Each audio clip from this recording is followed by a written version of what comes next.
जय हिंद, नमस्कार। Math pedagogy lesson 2। गणित शिक्षण की आगमनात्मक, निगमनात्मक विधियां एवं विभिन्न सिद्धांतकार, विभिन्न जो गणितज्ञ हैं उनके सिद्धांत देखेंगे। जैसे पियाजे, जैसे वान न्यूमैन, वेन हीले, पामेला लीबैक इत्यादि आप देख ही रहे हैं। चलिए, क्या कहता है आगमन विधि? आगमन विधि किसने दिया हुआ है? आपका उत्तर होगा फ्रांसिस बेकन ने। यूं तो किताबों में अरस्तु भी मिलेंगे आपको। आगमन मतलब इंडक्टिव। आप जानते ही हैं शुरू से कि विशिष्ट से सामान्य की ओर, अर्थात उदाहरण से नियम की ओर विद्यार्थी स्वयं ही नियम की खोज करते हैं। तो यह है बाल केंद्रित विधि। डिस्कवरी, अन्वेषण, खोज, ह्यूरिस्टिक पर आधारित। कहता है इससे अधिक कॉन्सेप्ट में क्लैरिटी आती है, स्पष्टता, और समय लेकिन अधिक लगता है डियर। जब इतने एग्जाम्पल के माध्यम से सिखाएंगे बच्चे को तो समय तो अधिक लगेगा ही, इसीलिए तो निगमन विधि का सहारा लिया जाता है। आपसे पूछे गणित आगमनात्मक विधि है, आप बोलिएगा नहीं, दोनों का प्रयोग करते हैं ना। देखिए, निगमन विधि उदाहरण से नियम था, तो यहां पर नियम से उदाहरण की ओर चलेंगे, और नियम होता है सामान्य, जनरल। तो सामान्यीकरण यानी सामान्यीकरण से विशिष्टता की ओर, विशेष की ओर, नियम से उदाहरण की ओर। पहले नियम बताए जाते हैं, चाहे साइन थीटा कॉस थीटा हो या फिर आपके a plus B whole square, अर्थात पहले ड्रिल, वेधन, अभ्यास, पहले नियम और फिर उसके बाद ड्रिल, वेधन, अभ्यास करवाए जाते हैं। ये शिक्षक केंद्रित होता है विधि। निगमन विधि आपसे पूछे ना, टीचर सेंटर्ड मेथड मारिएगा। परीक्षा के लिए उपयोगी, बड़ी बड़ी क्लास के लिए उपयोगी। आप देखते हैं अक्सर जो है ना, परीक्षाओं में विशिष्ट रूप से जितनी भी नौकरियों के फॉर्म भरे जाते हैं या बड़ी बड़ी कक्षाएं होती हैं, सबके लिए हम किसका प्रयोग करते हैं? निगमन विधि। एमसीक्यूज, एक नंबर आदि का। चलिए, रटने की प्रवृत्ति को इससे बढ़ावा मिलता है, लेकिन समय कम, अर्थात बड़ी बड़ी कक्षाओं के लिए ये सार्थक होता है। अरस्तु ने इसे प्रतिपादित किया हुआ है। आइए, पियाजे महोदय, और पियाजे ने संरक्षणवाद का सिद्धांत दिया हुआ है। बच्चे तीसरी अवस्था, मूर्त संक्रियात्मक अवस्था, कॉन्क्रीट ऑपरेशनल स्टेज, और उम्र जिसकी होती है 7 से 11 वर्ष। 7 से 11 वर्ष क्या है? कंजर्वेशन। क्या है? संरक्षणवाद। 2022-23 में प्रश्न देखने को मिला था। संरक्षण का अर्थ होता है, ये समझ लेना कि रूप बदलने पर, आकृति बदलने पर भी मात्रा वही रहती है। एक गोल गोल मिट्टी का ढेला था, उसे सांप की आकृति दे दी गई। क्या मात्रा बढ़ गई? नहीं, मात्रा तो वही रही। ये समझ लेना संरक्षणवाद, कंजर्वेशन कहलाता है, और ये पाया जाता है पियाजे की तीसरी अवस्था, मूर्त संक्रियात्मक अवस्था में। संख्या का संरक्षण, देखिए क्रम क्या होता है ना संरक्षण के लिए, बच्चे में डेवलप करना है संरक्षण। जैसे 5 किलो रुई है, 5 किलो लोहा है, या गिनती वगैरह, जल की मात्रा। पहले क्या करवाएं? पहले बच्चे में संख्या का संरक्षण करवाया जाना चाहिए, फिर लंबाई, पहले काउंटिंग वगैरह सिखा दिया, फिर लंबाई की मात्रा, फिर वजन के बारे में, द्रव्यमान या भार का संरक्षण, उसके बाद आयतन बच्चा समझ पाएगा। ये चौथा स्टेप है, ये चौथा स्टेप है संरक्षण को समझाने का, ये क्रम। कहते हैं पियाजे की संज्ञानात्मक अवस्था जो मूर्त वाली है ना, उसमें बच्चा वर्गीकरण का कौशल सीख लेता है। पलटावी, वर्गीकरण, उत्क्रमणशीलता, संख्या समूह, मुद्रा संप्रत्यय, उत्क्रमणशीलता, रिवर्सिबिलिटी, संरक्षण की समझ बच्चे में विकसित। लेकिन पूछेगा अविकसित, तो दूसरी अवस्था पूर्व संक्रियात्मक में अविकसित।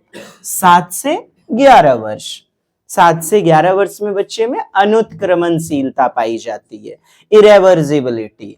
असंरक्षणवाद, दूसरी अवस्था पियाजे की। अमूर्त प्रमाण को समझने की शुरुआत यहां पर हो जाती है। तीसरी अवस्था में कठिनाई होगी, अमूर्त तथ्य को, अमूर्त बातों को नहीं समझ पाएगा बच्चा, क्योंकि अमूर्त तो चौथी अवस्था में पाई जाती है ना, औपचारिक संक्रियात्मक, जो कि 11 से 15 वर्ष फॉर्मल ऑपरेशनल स्टेज कहलाता है। तो आपसे पूछे अमूर्त प्रमाण को समझने में कठिनाई, तुरंत मारिएगा तीसरी अवस्था। जैसे आपने प्रश्न देखा, मैं दिखा देता हूं, बच्चा समझ लेता है एक त्रिभुज के 3 कोण बराबर हैं देख करके, लेकिन तीनों कोण 180 डिग्री का होता है ये नहीं समझ पाता, तो अमूर्त प्रमाण नहीं समझ पाता। तीनों कोण का योग 180 डिग्री होता है, क्यों? निम्नलिखित में बच्चा किस स्तर पर है? मूर्त संक्रियात्मक, क्योंकि अमूर्त बातों को नहीं समझ पा रहा है। प्रश्न आए हुए हैं।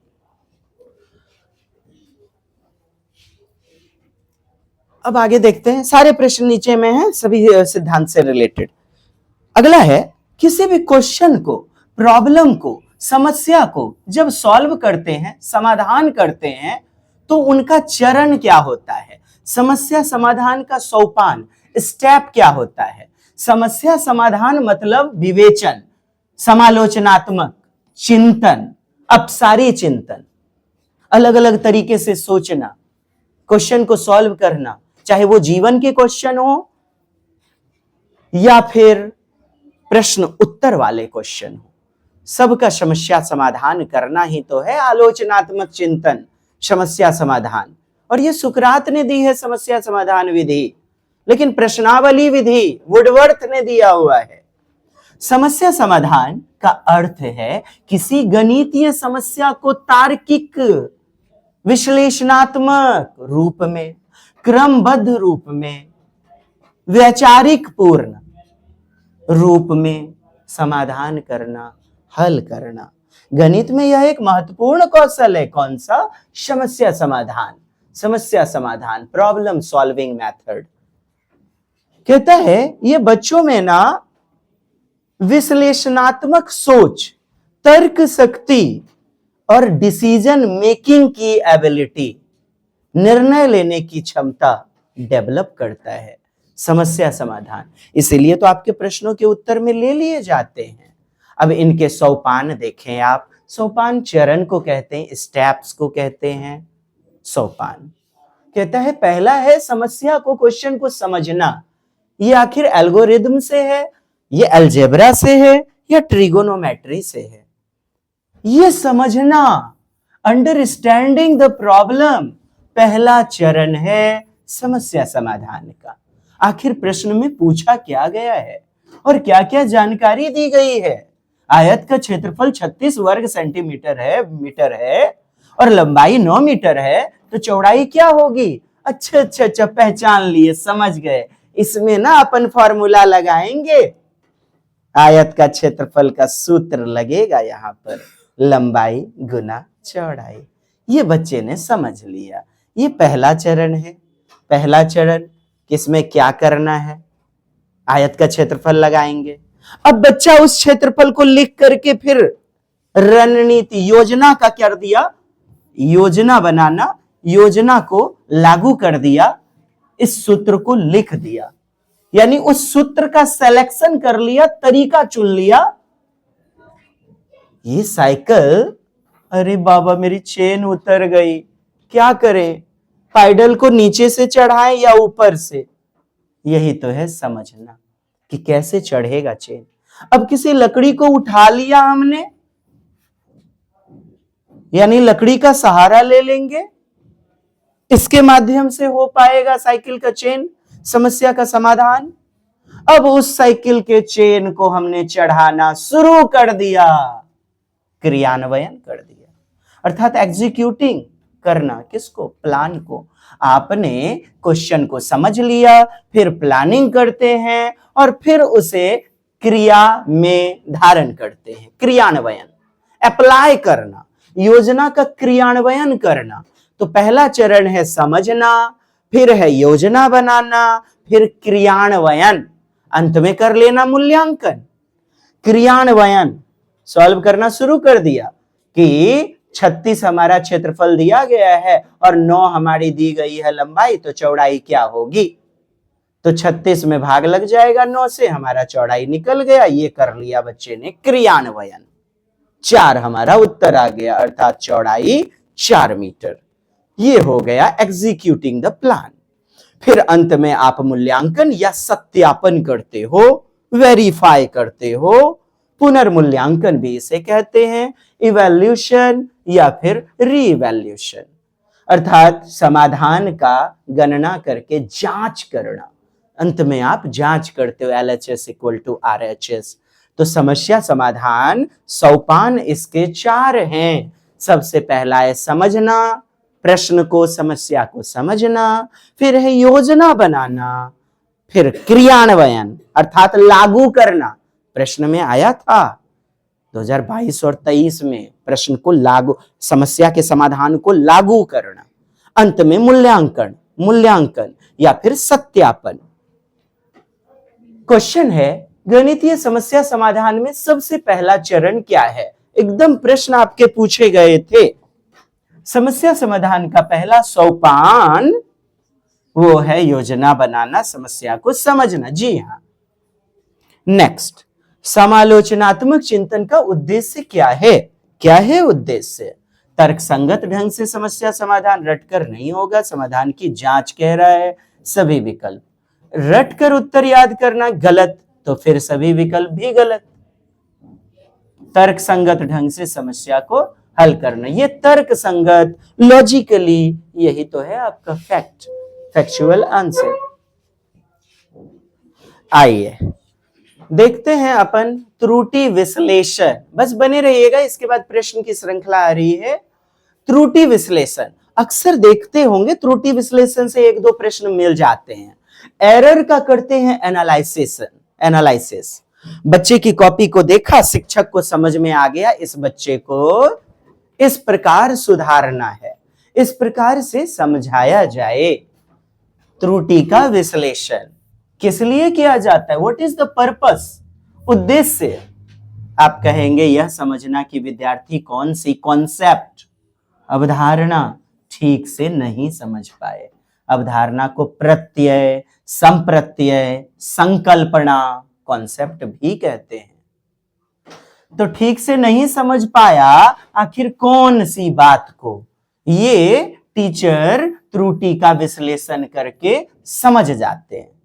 होता क्या है त्रुटि विश्लेषण? एरर, मिस्टेक, संभ्रांति का विश्लेषण, मतलब कहां गलती किया, किस प्रकार की गलती है, क्यों किया भाई, इन सारी बातों को कौन बताता है? त्रुटि विश्लेषण। सीखने की कठिनाई की पहचान करना, उपयुक्त सुधारात्मक शिक्षण अर्थात उपचारात्मक शिक्षण। रिमेडी मीन्स उपचार करना, बच्चे को फिर से पढ़ाएंगे या अन्य विधि से समझाएंगे, यही तो है रिमेडियल माने उपचारात्मक। इससे पहले हम निदानात्मक करते हैं। तो उपचारात्मक शिक्षण प्रदान किया गया त्रुटि विश्लेषण करने के बाद। कहता है विद्यार्थी की चिंतन की प्रक्रिया, सोचने की प्रक्रिया को समझने में भी मदद मिलती है। किसके माध्यम से? त्रुटि विश्लेषण के माध्यम से। तो ये सारे उद्देश्य में से आपके प्रश्नों में आ जाता है, आप उत्तर ले लीजिएगा कि त्रुटि विश्लेषण में निम्नलिखित में से डैश उद्देश्य निहित है या अभिप्राय है त्रुटि विश्लेषण का, समझ लीजिएगा। त्रुटि विश्लेषण कई प्रकार के हो सकते हैं। हो सकता है बच्चे ने प्लस को माइनस लिख दिया, यानी कि प्रक्रिया, क्रियात्मक गलती, त्रुटि। प्रोसीड्यूरल एरर, प्रोसेस करने में, प्रक्रिया या क्रिया संबंधी त्रुटि। जोड़ घटाव गुना के कदम गलत करना, जोड़ को ना बच्चे ने गुना समझ लिया, ये सारी क्या है? प्रक्रियात्मक त्रुटि। अब है अवधारणात्मक त्रुटि, कॉन्सेप्ट को नहीं समझ पाना, अवधारणा को, संकल्पना को नहीं समझ पाना, और इस प्रकार की त्रुटियां, संभ्रांति माने भ्रांति, मिस्टेक्स को ही कहते हैं, मिसकॉन्सेप्शन। तो ऐसी त्रुटियां ना अवधारणात्मक त्रुटि कहलाती है। स्थान मूल्य यानी प्लेस वैल्यू, की गलत समझ, पुनर्समूहीकरण बताए थे, भिन्न का गलत अर्थ निकाल लेना, तो ऐसी त्रुटियां भी कहलाती हैं अवधारणा की समझ अविकसित। लापरवाही संबंधी त्रुटि, चिन्ह गलत पढ़ लिया, जल्दबाजी में कुछ गलती कर दिया, लापरवाही। हालांकि ये प्रश्न में उत्तर आपको नहीं लेना है कि बच्चा लापरवाह है, बच्चा समझ के पढ़े है, क्योंकि बाल केंद्रित शिक्षण में बच्चे के लिए प्यारी प्यारी बात वाला विकल्प चुनना है। भाषा या प्रश्न समझने की त्रुटि, कॉम्प्रिहेंशन एरर्स, प्रश्न को सही प्रकार से न समझ पाना, इस प्रकार से भी बच्चे में पाई जाती है त्रुटि, मिस्टेक्स, भ्रांति। कहते हैं उदाहरण के लिए 27 गुना 4, यदि विद्यार्थी उत्तर 108 की जगह 211 लिख देता है तो डैश। 27 गुना 4 कैसे भाई 211 लिख दिया? 7 4 जा 21, 4 दूनी 8, 4 7 चौके 11, 7 चौके कितना होता है? 28 होता है ना।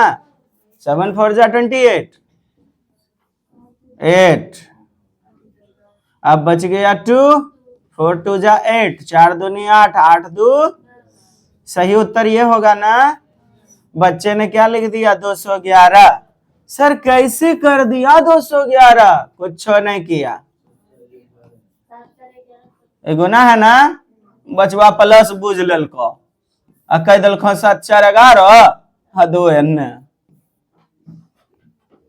गुना को प्लस जोड़ लिया। ऐसे प्रश्न खूब दिए जाते हैं। आप कहेंगे ये भी क्या है? अवधारणात्मक त्रुटि, अवधारणात्मक त्रुटि। अब कौन नहीं समझे इसको? कहते हैं निम्नलिखित में कौन सी समस्या समाधान की रणनीति है? रणनीति, समस्या को समाधान करने की। जो भी समस्या हुई है ना उसका विश्लेषण करो भाई, एरर का एनालिसिस करो, त्रुटि विश्लेषण। आइए समझते हैं गणित का नेचर कैसा होता है। आपने पहले भी जाना हुआ है, लेकिन मुझे लोक कलन, व्यवहारिक गणित, सामुदायिक गणित, सांप्रदायिक गणित, यानी समाज के व्यवहार में, रोजमर्रा में, डेली लाइफ में जो प्रयोग होता है उसको आप कहते हैं व्यवहारिक या लोक, माने जनता का कैलकुलेशन करने का गणित, लोक कलन गणित। गणित एक अमूर्त प्रकृति होती है, लेकिन पढ़ाते कैसे? मूर्त से अमूर्त। कल ही एक व्यक्ति ने मुझसे प्रश्न पूछ लिया, आगमनात्मक कौन सा गलत होगा? अरे आगमनीय विधि से थोड़े पढ़ाएंगे, निगमन से भी पढ़ाएंगे। गणित एक अमूर्त और व्यवहारिक यानी जीवन का, रोजमर्रा का विषय है, लोक कलन विषय है।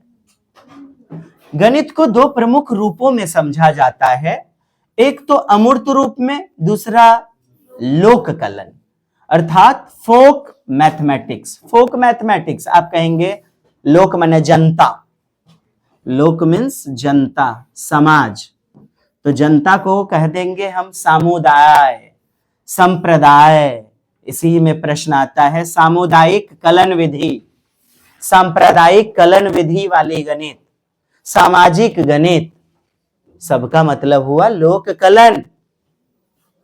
बिना पढ़े लिखे भी काफी बेहतरीन ढंग से 500 में 160 घटा लेता है कि 40 रुपया वन है तो 300 रुपया लौटाते हैं, 340 रुपया लीजिए।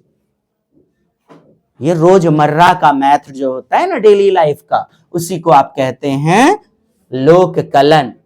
चूंकि आप मस्तिष्क से चिंतन करते हैं इसीलिए ये होता है तार्किक, अमूर्त,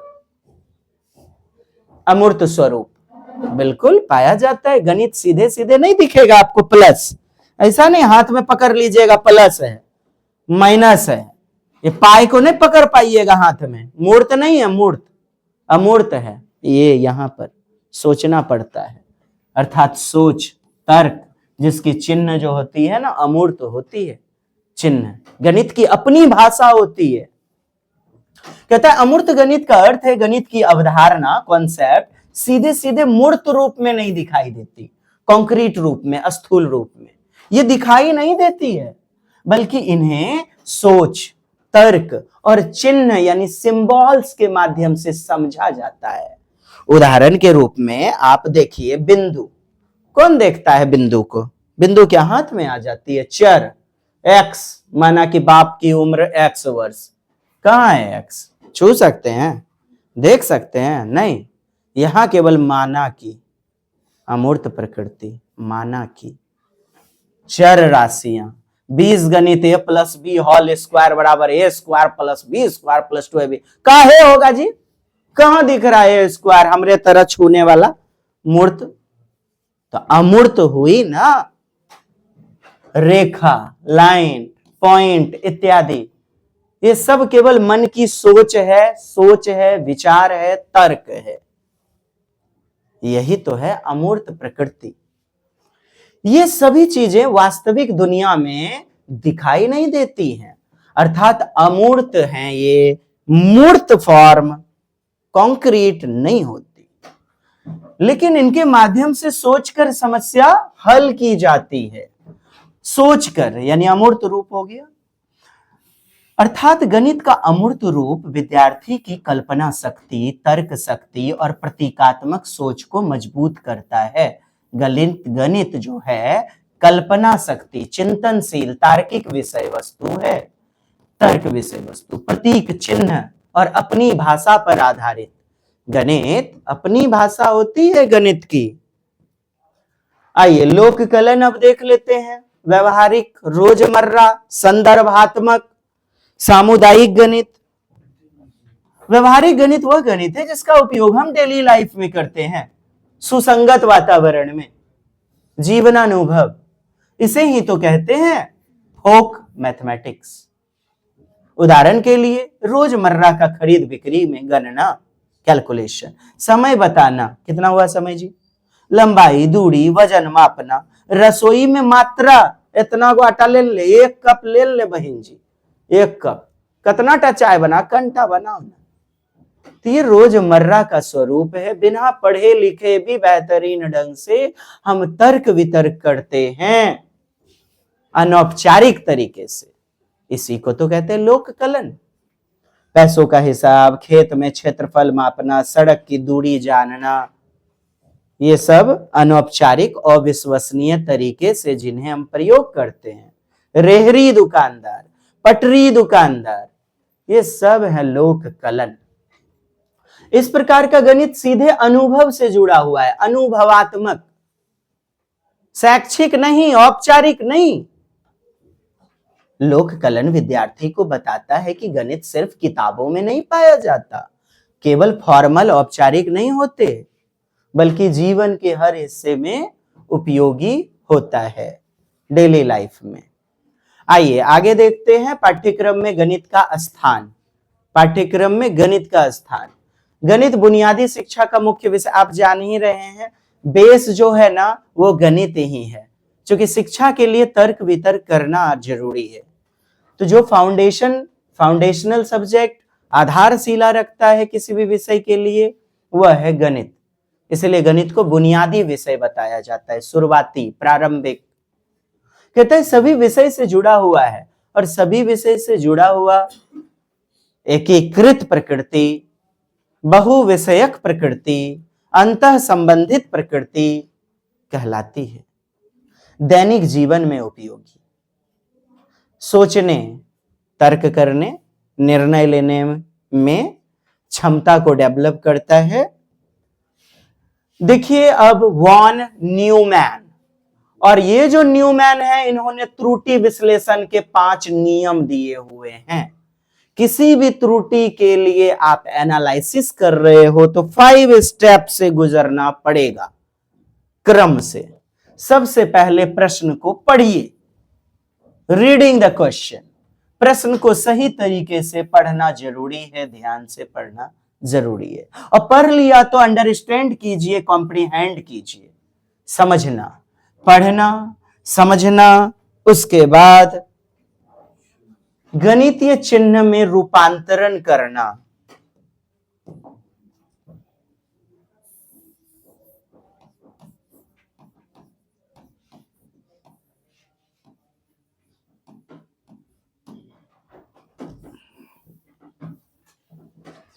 गणितीय चिन्ह का प्रयोग करना, गणितीय चिन्ह का प्रयोग करना, फिर है कार्य विधि का निष्पादन करना, कैलकुलेशन करना, अंत में उत्तर का जांच, बोले तो मूल्यांकन, अंत में उत्तर की जांच करना, मूल्यांकन करना।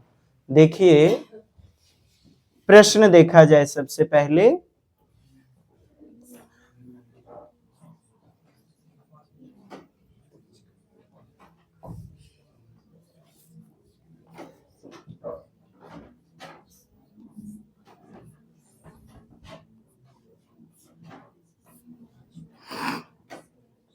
कहते हैं 5वां नंबर गणितीय कार्य विधि का निष्पादन करना। निष्पादन चौथे नंबर पे आता है, अर्थात चौथे पर 5 नंबर आ जाएगा, 1 2 3 और ये 4 और ये 5, तो 5 आ गया। अब कहता है उत्तर को प्रतिपादित करना, प्रश्न को समझना, ये सबसे पहला स्टेप होगा। पहले पढ़ना होगा ना, पहले पढ़ना, तो 3 नंबर पे पढ़ना, फिर समझना, 1 नंबर यहां पर, फिर उसके बाद आप करते हैं रूपांतरण, यानी चिन्ह को लागू करते हैं, चिन्ह को लागू करते हैं। तो तीसरा स्टेप हमारा हो जाएगा 2, और अंत में आपका चौथा क्या है, प्रतिपादन करना, मतलब मूल्यांकन करना, मूल्यांकन करना। 3 1 2 5 4, 3 1 2 5 4, और ये हमारा बी नंबर, न्यूमैन से संबंधित प्रश्न। अब तो नहीं आ रहे हैं, 2023 में एक प्रश्न आया था, 2022 के ऑनलाइन में खूब प्रश्न आ रहे थे।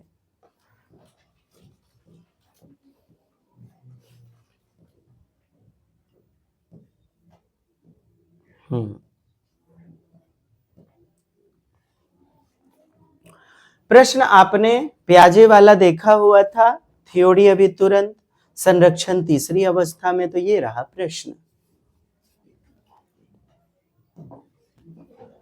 कहते हैं प्याजे के अनुसार मापन में विभिन्न भौतिक राशियों के संरक्षण, कंजर्वेशन के विषय में सही कथन पहचानिए।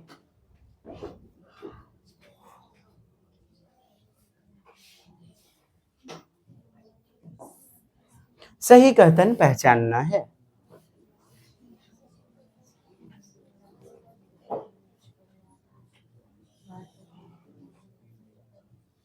आयतन सबसे अंत में बताने की बात बोली गई थी। कहता है द्रव्यमान से पहले आता है आयतन, बात तो सही बोल रहा है।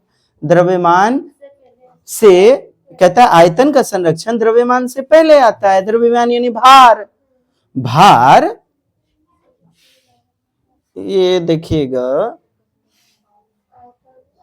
द्रव्यमान यानी कि भार का संरक्षण पहले आ रहा है, आयतन से पहले, आयतन से पहले द्रव्यमान, द्रव्यमान यानी कि भार, वजन, वजन, और वजन से भी पहले लंबाई आती है, इससे भी पहले गिनती आ जाएगी, संख्या का संरक्षण गिनती, फिर उसके बाद लंबाई का संरक्षण, फिर क्या आता है, भार, वजन, और फिर अंत में आयतन। इसी के आधार पर आपका प्रश्न पूछा गया है।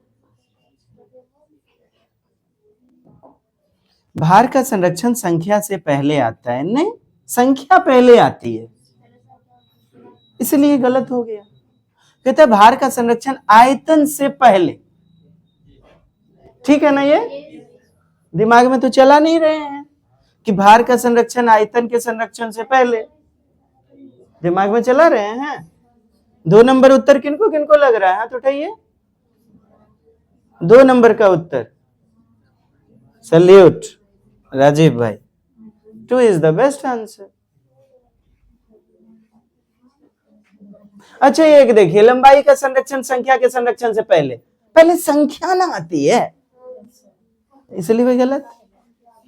अच्छा कहता है आयतन का संरक्षण द्रव्यमान से पहले, द्रव्यमान से पहले आयतन क्या कर रहा है,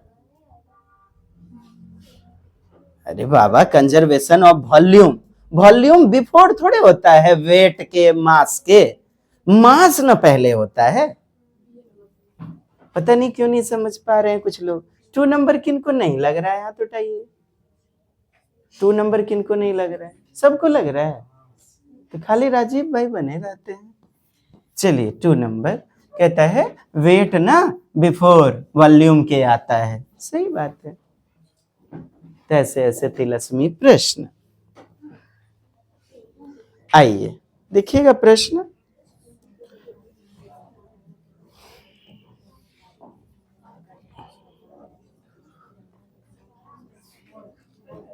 ये भी उसी प्याजे से है, लगता होगा ना, खाली प्याजे कभी कभी हिंदी में और ज्यादातर CDPA पूछता है, सब में डूब जाता है जी। अधिकांश लोग नहीं पढ़ाते, बस डंडी मार के आगे भाग जाते हैं। सो ये 5 में पढ़ता है त्रिभुज के वर्गीकृत क्या, पर तो यह समझने में कठिनाई होती है त्रिभुज के तीनों कोण का योग 180 डिग्री क्यों होता है। ये अमूर्त बात है, और अमूर्त बात किस में नहीं समझ पाएगा, मूर्त में, उसके जस्ट पहले वाले स्टेप में।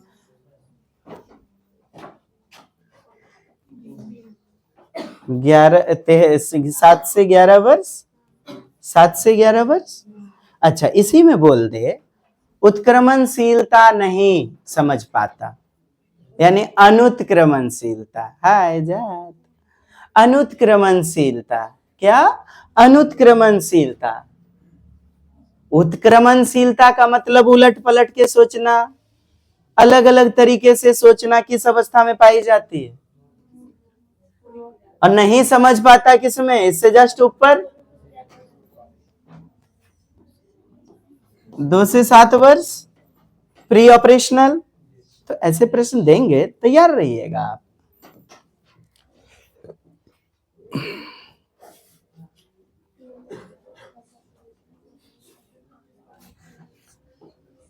निम्नलिखित में कौन से कथन गणित पाठ्यचर्या के लिए सही हैं, सही कौन से हैं।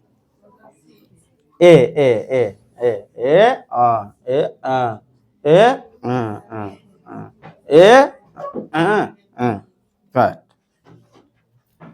स्थिरता प्रदान करने के लिए इसकी प्रकृति अस्थाई होनी चाहिए। कहते हैं इसकी प्रकृति, इसका नेचर अस्थाई, it's nature should be permanent for stability.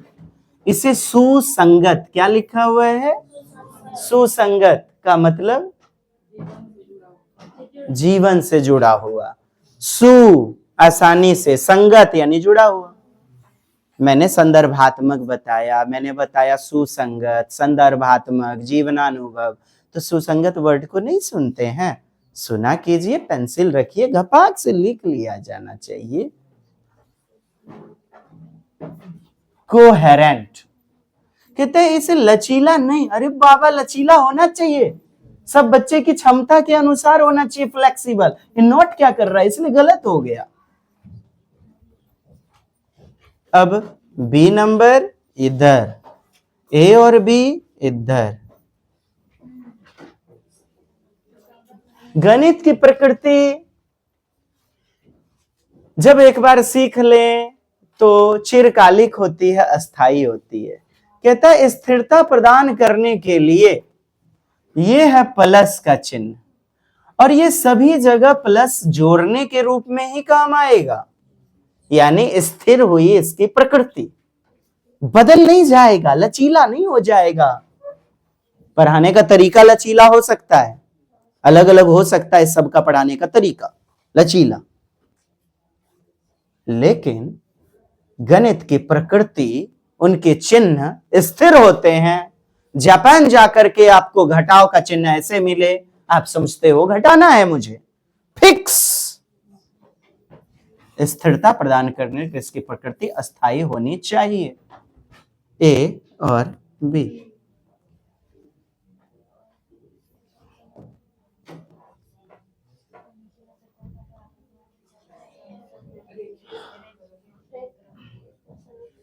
देखिए प्राथमिक विद्यालय 1 to 5, 1 to 5 द्विविमीय आकृति, दो विमा, कैसा, 2 डायमेंशन, आयत, रेक्टेंगल, वर्ग, त्रिभुज, वृत्त, ये सभी द्विविमीय आकृति हैं, लंबाई चौड़ाई।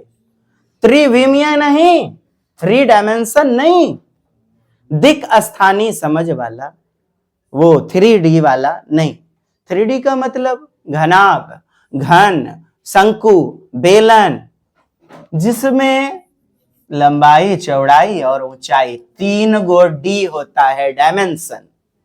त्रिविमीय, त्रिविमा नहीं, कहता है द्विविमीय आकृति होती है। रैखिक समीकरण, कहता है भिन्न, एक रोटी के 2 टुकड़े, एक चॉकलेट को बेटा आपस में बांट लेना, मिलके खाना, 1/2।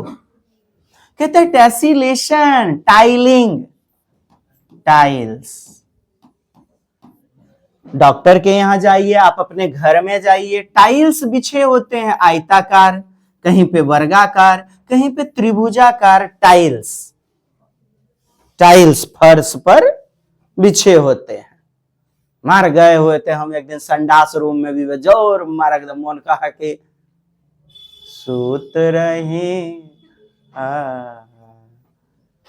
तो टाइल से क्या होता है साहब? स्थान की अवधारणा, मापन की अवधारणा विकसित होती है। और जब 2D पाया जा रहा है तो ये भी तो पाया जाएगा, क्या नहीं होगा? वही A+B होल स्क्वायर, माना कि बापोरो उम्र इतना बरस, बेटा के उम्र उतना। रैखिक समीकरण, linear equation. So C is the right answer, जो नहीं होगा। सी।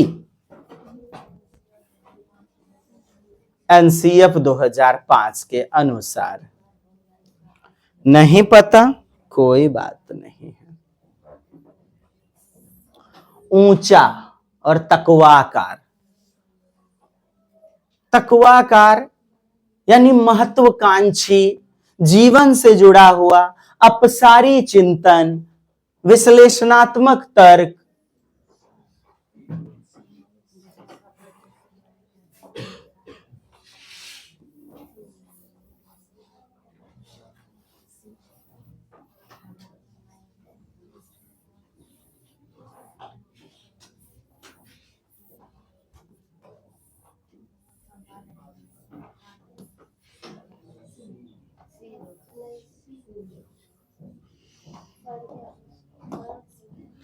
कहता है एनसीएफ 2005 के अनुसार गणित शिक्षा का आकार,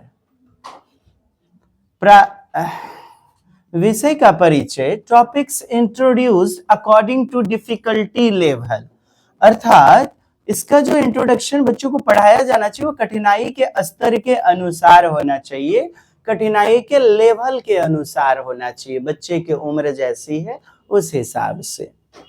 बहुत से नए विषय से जुड़ने से पाठ्यक्रम बड़ा हो गया है। कुछ आधारभूत विषय हटाकर नए विषय जोड़े गए हैं।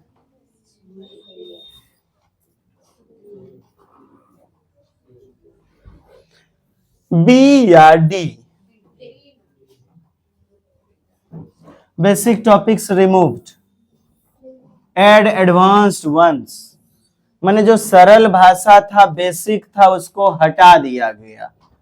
शिक्षा का आकार उच्च और तकवाकार हो गया है। विषय का परिचय कठिनाई के स्तर के अनुसार है। बताइए।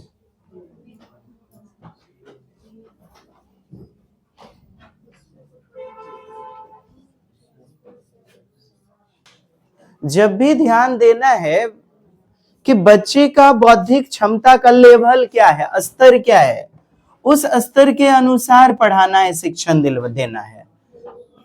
उसके कठिनाई का स्तर कैसा है, क्या वो मॉडरेट क्वेश्चन है या काफी हार्ड है क्वेश्चन, और फिर बच्चे की क्षमता के अनुसार हमने उसे देना शुरू किया। किस विधि के माध्यम से समझेंगे? यानी विषय का परिचय कठिनाई के स्तर के अनुसार, कठिनाई का जो डिफिकल्टी लेवल है उसके अनुसार दिया जाना चाहिए। B number.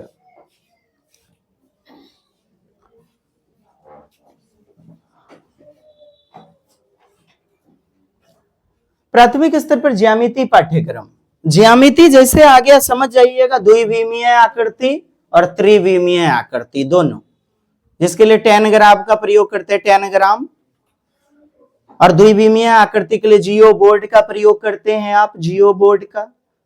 फिर जियोजेब्रा क्या है? वो एप्लीकेशन है, सॉफ्टवेयर एक प्रकार का, याद रखेंगे।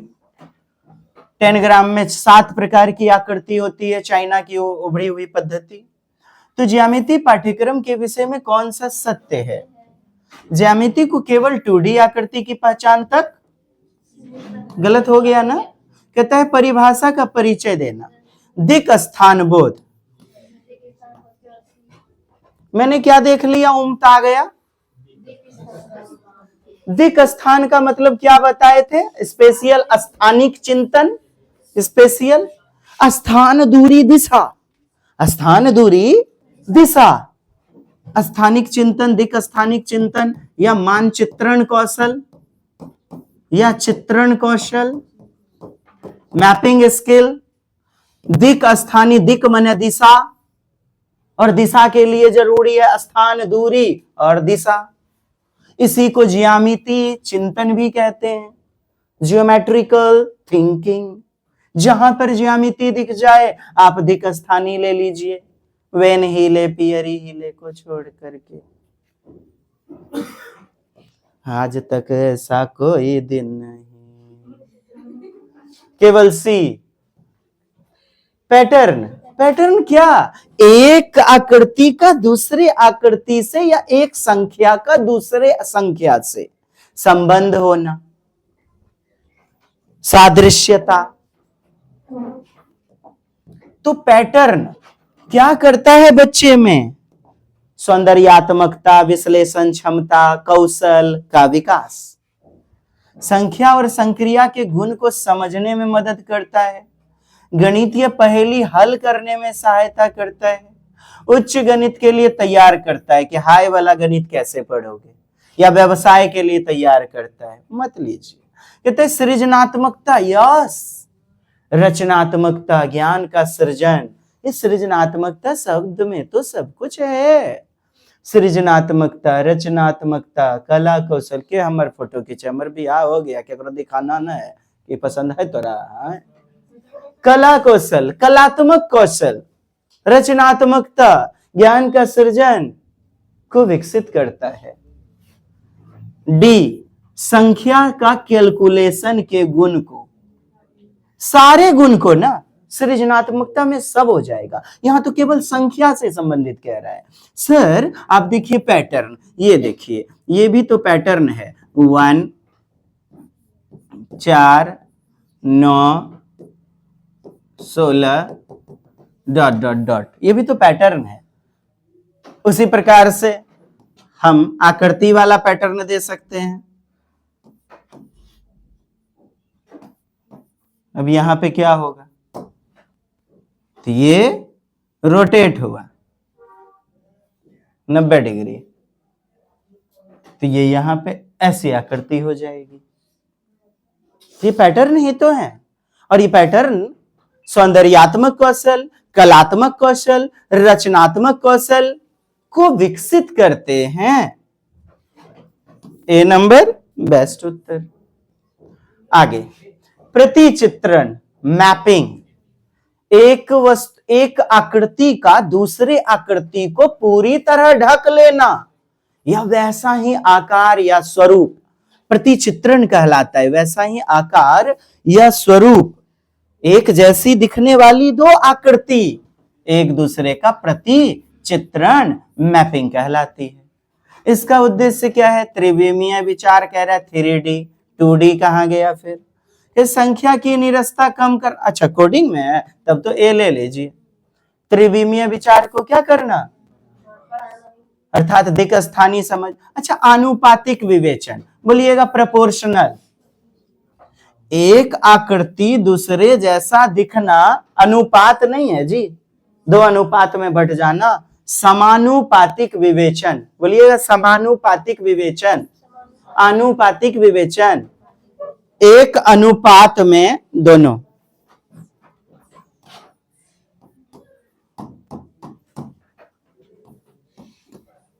नहीं प्रोपोर्शन का प्रयोग करते थे, इसके जगह इक्वल का प्रयोग नहीं कर लेते थे क्या आप?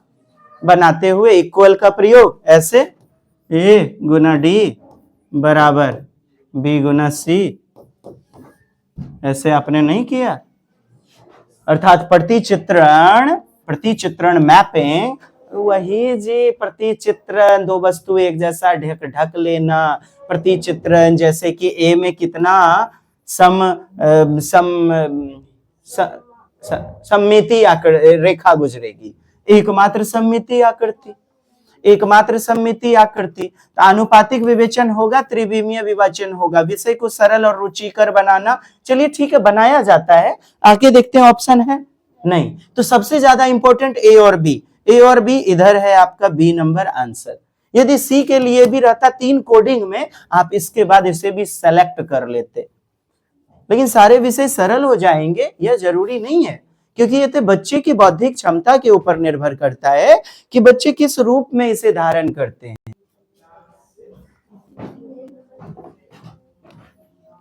त्रिविमीय विचार क्षमता, त्रिविमीय विचार क्षमता या द्विविमीय विचार क्षमता, दिक् स्थानीय समझ, ये सारे उत्तर आपके मैपिंग के साथ सब एक दूसरे का चचेरा भमेरा मोसेरा भाई है जी। कहता है आनुपातिक विवेचन, आनुपातिक विवेचन बिल्कुल एक बराबर भाग में 2 आकृतियों का होना अनुपात में कहलाता है, अनुपात में कहलाता है। तो ए और बी दोनों हो जाएंगे। एनसीएफ 2005 के अनुसार गणित पाठ्यक्रम, चलिए बहुत अच्छा, जबरदस्त। चलिए ये डी नंबर कितना प्यारा, कार्यविधिक, बहुत अच्छा बहुत अच्छा। कौन कौन हाथ उठाइए। अच्छा रट लिए है, तथ्यात्मक ज्ञान, कार्यविधिक, स्थिरता, उत्तर नहीं लेना है क्योंकि ये फिक्स होता है, बंद आकृति होता है, बच्चों के दैनिक अनुभव से जुड़ा हो। बिल्कुल सही, राइट आंसर। संकल्पना को आसानी से, सरलता से लागू करना, कठोरता से नहीं। आइए जरा सा पहले एनसीएफ 2005 के अनुसार देख ले हम गणित। कहता है NCF 2005 national curriculum framework 2005, professor Yashpal समिति, 38 शिक्षाविद, विभिन्न अध्यक्ष का मंडल समूह, तार्किक चिंतन को बढ़ावा देना, रीजन को जानना। ये वर्षा होती है तो क्यों भाई, बादल ठनकते हैं तो क्यों, अन्वेषण, जांच के कौशल विकसित करना, जिसे हम कहते हैं कारण परिणाम कौशल, क्रमबद्ध चिंतन, तार्किक सोच क्रमानुगत रूप में विकसित करना। ये सारे कौशल हैं एनसीएफ 2005 के अनुसार। कहते हैं समस्या समाधान के कौशल को विकसित करना, किससे, वास्तविक जीवन से सुसंगत वातावरण से जोड़ने का कौशल, रचनात्मक या सृजनात्मक कौशल को विकसित करना, केवल संख्या का गणना नहीं करना जैसा कि डी नंबर ऑप्शन में था, पैटर्न, आकृति, मॉडल, रणनीतियां बनाना, ये सब सृजनात्मक सोच है, रचनात्मक सोच है। गणितीय संप्रेषण यानी गणित की भाषा, भाषाई कौशल, बाह्य जीवन के कौशल को विकसित करना। विद्यार्थी प्रतीक, गणित के प्रतीक, डायग्राम, तालिका, तर्कपूर्ण गणितीय भाषा में अपने विचार प्रकट करना सीख सकें, यह भी उद्देश्य है एनसीएफ राष्ट्रीय पाठ्यचर्या रूपरेखा 2005 की। आत्मविश्वास, बच्चे में कॉन्फिडेंस लेवल उच्च हो ताकि ये करके सीखें, लर्निंग बाय डूइंग पर जोड़ दें। जीवन कौशल, जीवन कौशल, निर्णय लेने की क्षमता, तुलना करना, वर्गीकरण, अनुमान लगाने का कौशल, विश्लेषण क्षमता, ये सभी जीवन में उपयोगी कौशल होते हैं। एक विषय दूसरे विषय से संबंधित होता है, जुड़ा हुआ होता है, एक विषय का दूसरे विषय से जोड़ना। और जब कहा जाए कि एक विषय दूसरे विषय से जोड़कर पढ़ाया जा रहा है, आप कहते हैं language across curriculum, language across curriculum, पाठ्यचर्या समूचे पाठ्यक्रम में, या इसी को कहते हैं लैंग्वेज अक्रॉस करिकुलम।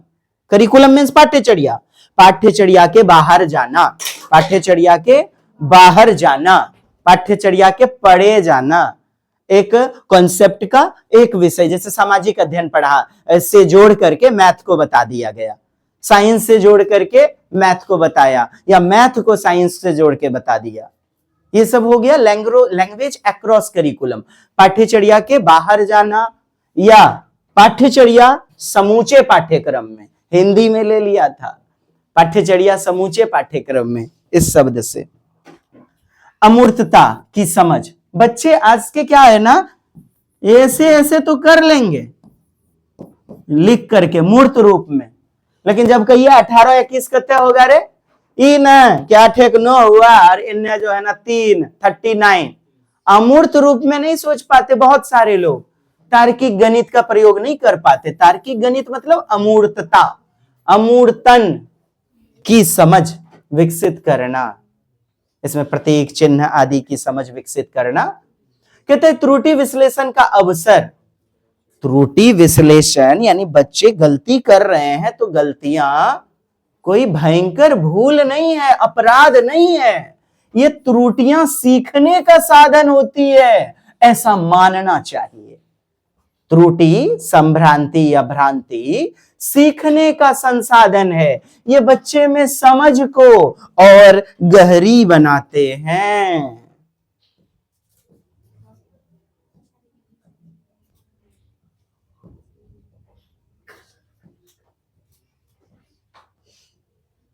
एनसीएफ 2005 में वर्णित गणित की लंबी आकृति लॉन्ग शेप ऑफ मैथमेटिक्स, तो लिख लीजिएगा, लंबी आकृति मतलब एक क्रिया का कनेक्ट होना। फर्स्ट क्रिया is related to second, applied on second action, second work, एक कार्य का दूसरे कार्य पर आधारित होना। प्रश्न विकल्प, चुनौतीपूर्ण समस्याएं हल करना, गणित के खेल बनाना, हाथ से सिद्ध अनुभव, एक कॉन्सेप्ट पर दूसरे कॉन्सेप्ट का निर्माण। और उत्तर हमारा डी। इस प्रश्न को गौर फरमाया जाए, लंबी आकृति गणित में क्या कहलाती है? एक संप्रत्यय का दूसरे संप्रत्यय, संकल्पना, अवधारणा पर संबंध।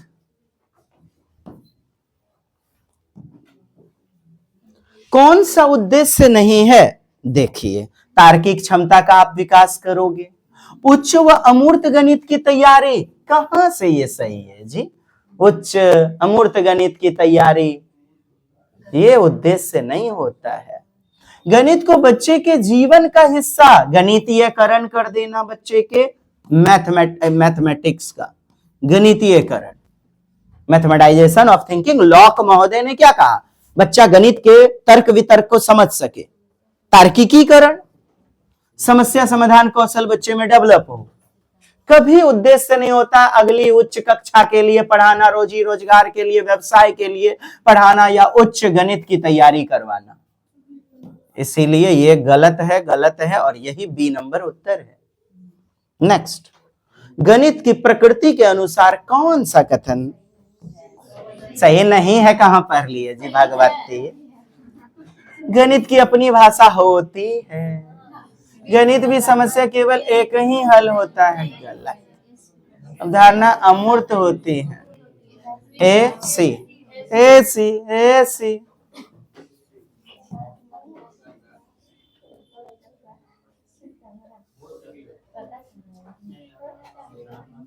तार्किक होती है, अमूर्त होती है। मूर्त कहां से होती है? इतना पढ़ा के किया गए हम, अब फिर मूर्त होती है। एनसीएफ 2005 के गणित पाठ्यचर्या की महत्वपूर्ण विशेषता, महत्वाकांक्षी। देखिए, जीवन में जो काम आए उसे एम्बिशियस, महत्वाकांक्षी गणित कहते हैं। रोजी रोजमर्रा में, डेली लाइफ में, जीवन में जो जरूरी है, इंपॉर्टेंट है, उसे महत्वाकांक्षी गणित कहते हैं। सुसंगत गणित, महत्वाकांक्षी गणित। सही बात है, महत्वाकांक्षी आए तो 100% सही मारना आप। गतिविधि आधारित करके सीखना, लर्निंग बाय डूइंग पर आधारित।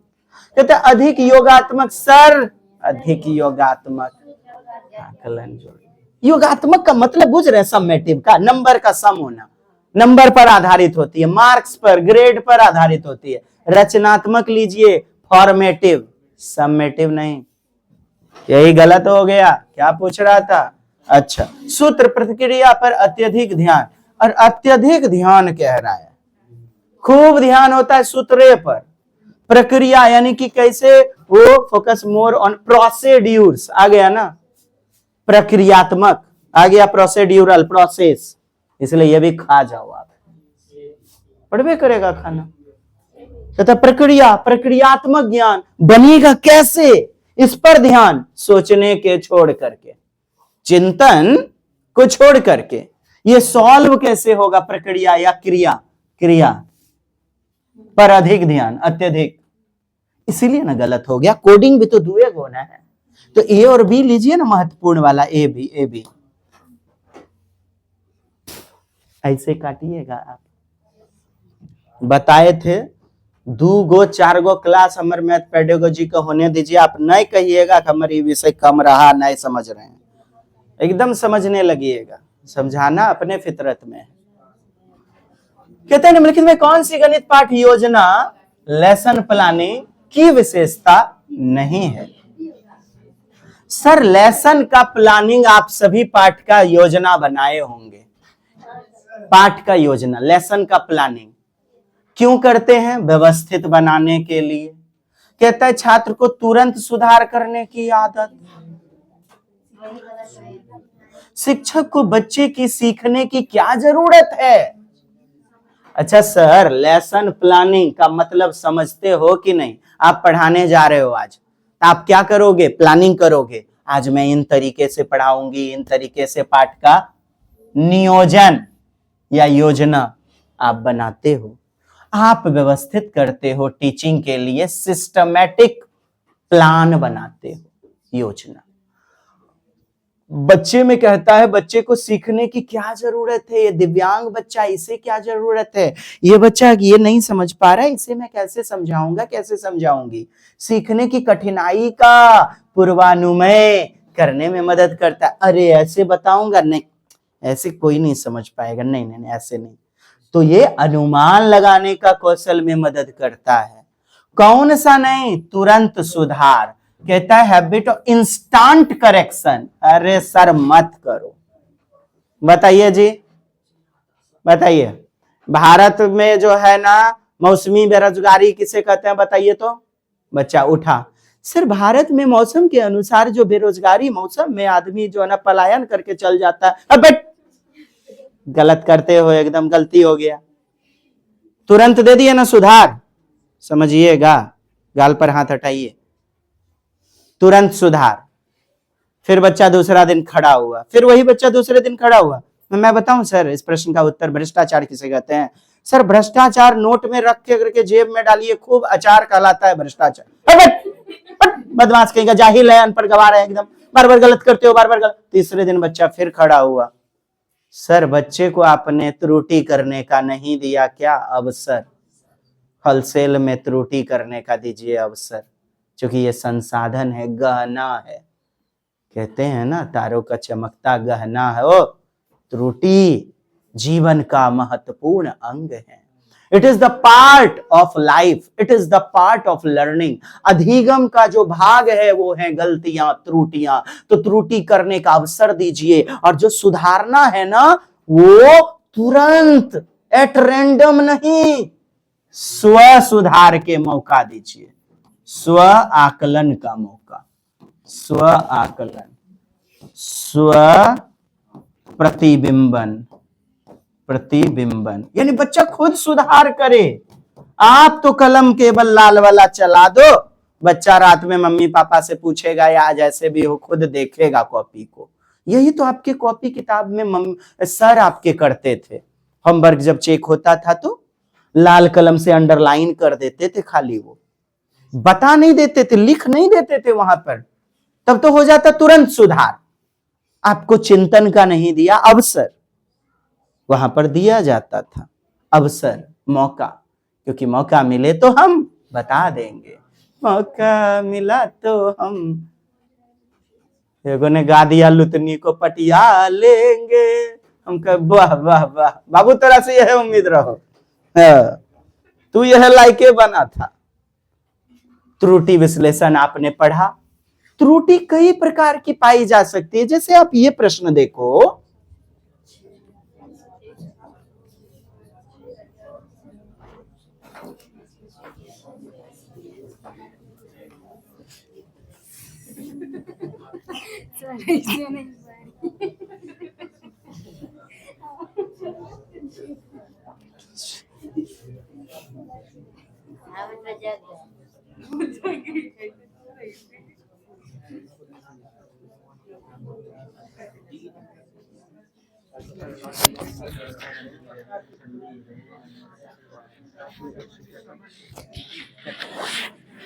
एक छात्र को जब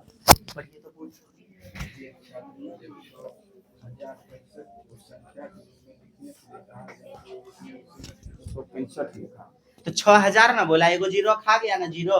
क्या स्थानीय मान का प्रॉब्लम है? कैसा प्रॉब्लम है? स्थानीय मान का प्रॉब्लम है कि नहीं बताइए। तो ऐसा प्रश्न में विकल्प खोजिएगा कि 665 लिख दिया चट्टाने अनहर ने गचकनेल ने अनहरी के जमाए ने, तो न कहिएगा कि त्रुटि। बाबू क्या चुकची बोले है? हमने बोले हैं कुछ? हम किसी का नाम थोड़े लिया है कि किया है त्रुटि, हम अपने आप को बोले। जाइए, तो इस प्रकार की समस्या। चौथा देखिए, छात्र ने स्थानीय मान की अवधारणा को यानी प्लेस वैल्यू को नहीं समझा, बस हो गया। रहता क्या? पुनर्समूहीकरण, तो पुनर्समूहीकरण मार देते।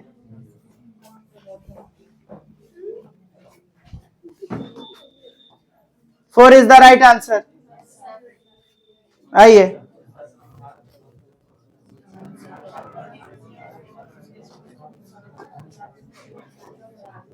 ऐसे भी तो मन मन हो सकता है।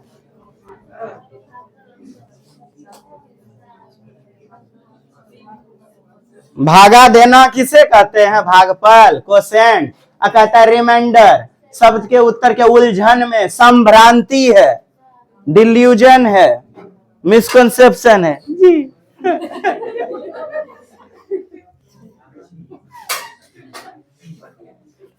छात्रों, इस प्रकार की उलझन को दूर करने के लिए भागफल, शेषफल,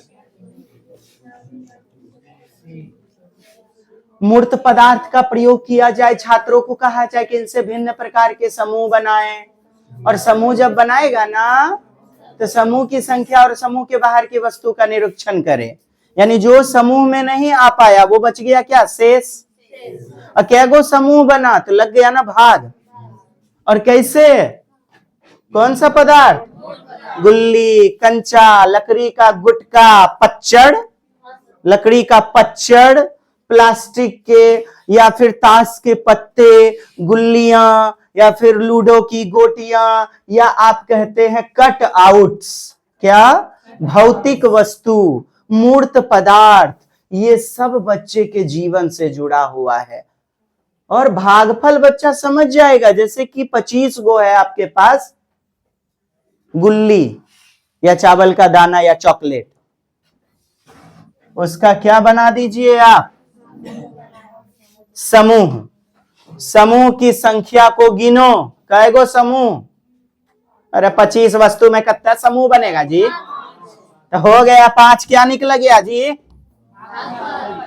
असेसफल कितना बचा? कहता है जो समूह के बाहर है, जो समूह के बाहर की वस्तु को देखो, बोलेगा कुछ नहीं, तो बेटा सेसफल 0 तो भाग लो। मैं सीख जाएगा बच्चा भागफल, अशेषफल। इतने को तो गप है, ये वाला हिंदी नहीं समझ पाए। समूह के बाहर की वस्तु को देखो, देखो यानी अवलोकन, निरीक्षण करो। कहता परिभाषा क्या जी? रट नहीं है के लिए बच्चा पैदा हुआ है? हाँ? कम से कम 20 बार लिखो ड्रिल। और श्याम पट का भी उत्तर मत लेना कि ब्लैक बोर्ड पर लिख दिया टीचर ने अनेक बार, अब बच्चा टिपनर की तरह टिप रहा है, लिख रहा है। कभी मत उत्तर लीजिएगा श्याम पट पर, कृष्ण पट पर। वर्कशीट बोलिएगा, कार्यपत्रक, वर्कशीट। ये देखिए बच्चे का ऐसे रहता है वर्कशीट। बच्चा इस पे खाली हाथ घुमाएगा, यह है कार्यपत्रक। ये भी तो एक प्रकार का हो गया अनुकरण, कॉपी करना।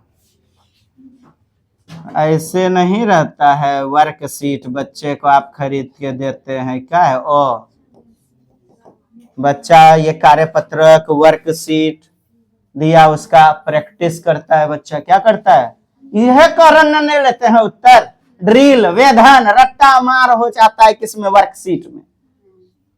अभ्यास बच्चा इस पे खाली हाथ घुमाने का काम, ऐया ऐसे अनार केकरो नाना ने पड़े बीमार, अभ्यास किया, रटंत विद्या अभ्यास ड्रिल वेधन, भागिए इनसे। जब कोनो ऑप्शन नहीं पसंद आता तब इसको लेते, जब ई नहीं लगा रहता तो अंत में हार करके, क्योंकि ये आने का उत्तर मात्र 0.01% ही संभावना पाया जाता है मात्र।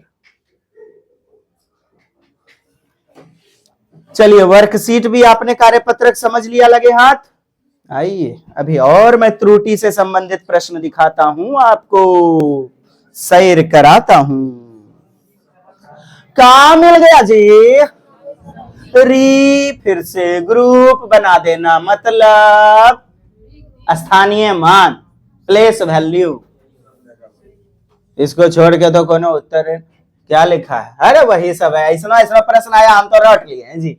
पुनर्समूहीकरण नहीं छियो तब स्थानीय मान मारते हैं, इकाई दहाई सैकड़ा का प्रॉब्लम है। जैसे कि वहां पे था ना 6065 लिखने बोला, बच्चा लिख के तैयार 665। स्थानीय मान पुनर्समूहीकरण की दिक्कत, गुना करने में हो चाहे जोड़ में हो चाहे भाग में हो, किसी में भी हो। आइए प्रश्न पढ़ लेते हैं। अगला में अधिकांश विद्यार्थी ने कहा कि 360 प्लस 55 कितना, 3115। अच्छा बचपन में बच्चा ने ऐसे जोड़ लिया, 5 5 5 6 6 5 11 3। अरे तोरीके एकरा नहीं दिलकू, स्थानीय मान का दिक्कत है। कथी का दिक्कत, यानी कि इकाई दहाई सैकड़ा हजार 10,000 में दिक्कत है, उसे सिखाया जाए। क्या सिखाया जाए, रीग्रुपिंग, पुनर्समूहीकरण। पुनर्समूहीकरण किसे कहते हैं, इकाई दहाई सैकड़ा हजार 10,000 की संकल्पना को, कॉन्सेप्ट को सिखा देने को ही कहते हैं पुनर्समूहीकरण। स्थानीय मान समझ गए। कहता है आगे वाला गणना, फॉरवर्डिंग, अग्रवर्ती का कर रहा है, हमको नहीं पता होता, एक की संगति एक एक करके गिनना होता तब ना। कॉरेस्पॉन्डिंग आप बोलते 1 to 1 वाला, एक की संगति। पिछला वीडियो जरूर देखिएगा, 2 पार्ट में है। हाँ पार्ट 1 यूनिट 1 लिखा है पार्ट 1 और यूनिट 2 पार्ट 2। हाँ नहीं पढ़ ही हो तो यहाँ जमात आइए, ठीक है, सब नहीं बुझिएगा। हाँ हम सबको पढ़ाई ही है।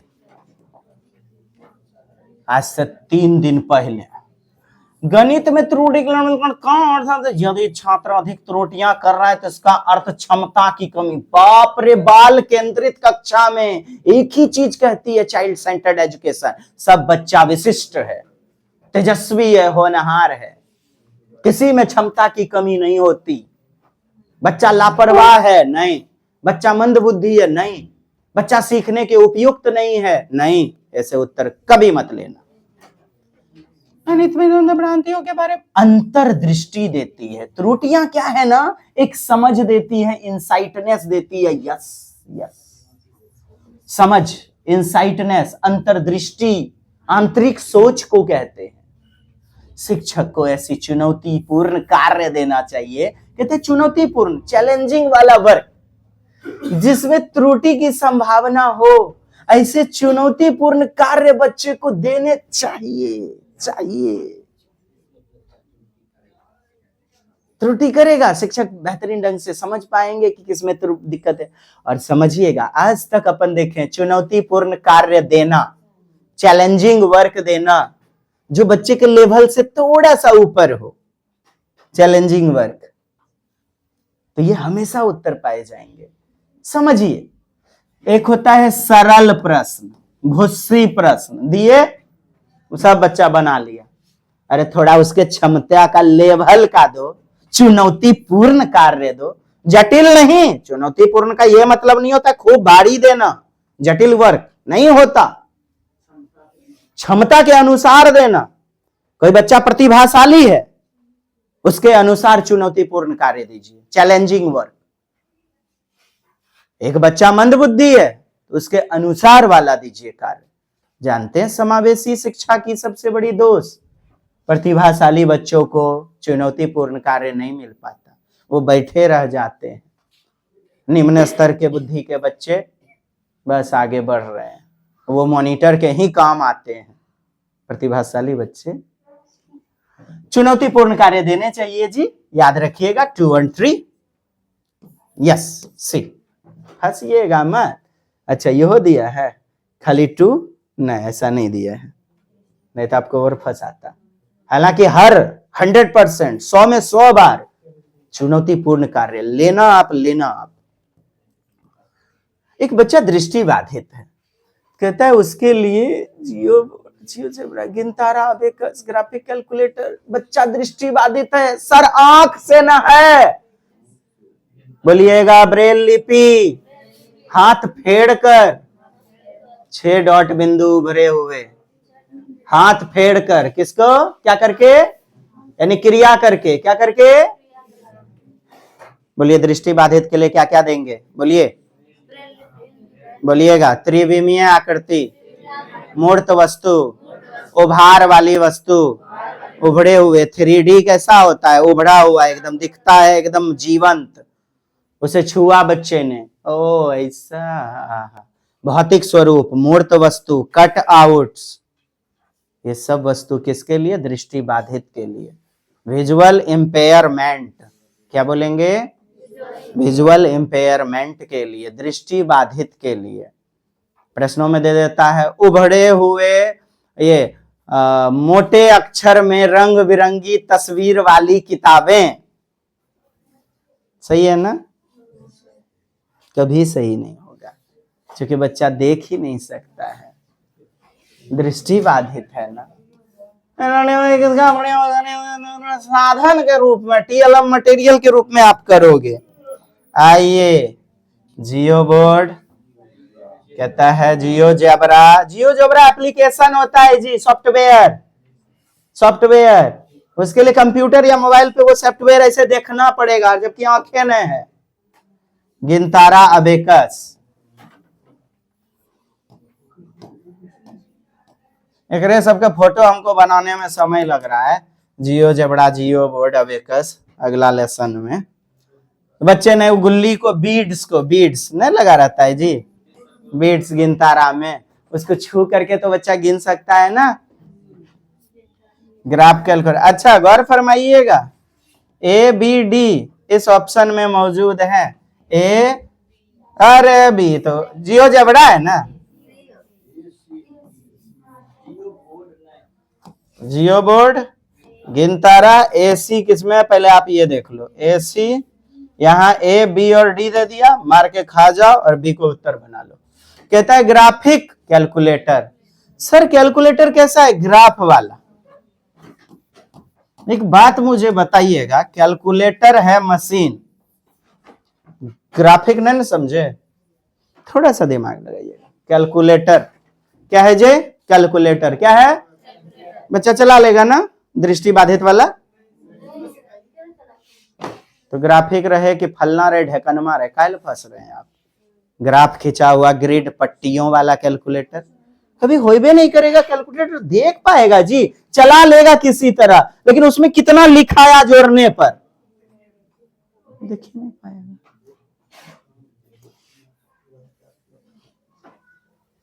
जियो बोर्ड इतना बताते हैं फिर भी गड़बड़ा देते हैं। जियो बोर्ड, जियोजेब्रा सॉफ्टवेयर होता है, जैसे मोबाइल में आपका सॉफ्टवेयर है। ये जरा सा 50 ग्राम।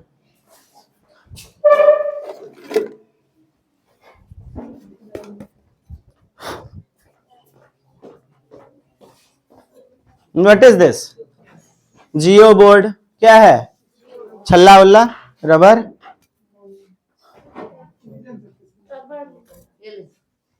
खींचेंगे ऐसे बन जाएगा छोटा पतला वाला, तो वो क्या बन जाएगा, त्रिभुज बन जाएगा। क्या बन जाएगा, किसी में भी फंसाइए ये देखिएगा, ये बन गया आयत। बच्चा आराम से इसे आयत बन जाएगा, वर्ग बन जाएगा, ऑल शेप में, द्विविमीय आकृति ही लेकिन 2D त्रिभुज बन जाएगा। अपन तो दिलो नहीं, बात करते हैं। एगो लब्बर न जा पाएंगे, कुछ ही देर दीजिए तो जो लाथा करते हैं। त्रिभुज बन गया, त्रिभुज, त्रिभुज। जियो बोर्ड, जियो बोर्ड, जियो बोर्ड का प्रयोग आप कर सकते हैं, जियो बोर्ड समझाने के लिए। लेकिन जियो जैबरा नहीं करोगे, क्योंकि जियो जैबरा मोबाइल या लैपटॉप में, कंप्यूटर में एक एप्लीकेशन है, सॉफ्टवेयर। आप ऐसे कहिए ना कोई फिल्म, और फिल्म बच्चा देख ही नहीं पाएगा। तो जियो बोर्ड होगा, गिनतारा होगा, अबेकस। टेलर का भी गिनतारा होता है, टेलर महोदय मैथमेटिशियन, और अबेकस का तो गिनतारा होता ही होता है। Thank you. उत्तर हमारा बी। नेक्स्ट खत्म किया जाए। हाँ,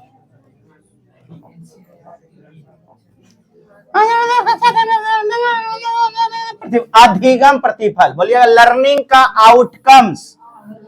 बच्चे ने जो भी पढ़ा उसका क्या फल मिला, यानी कैसा सीखा उसने।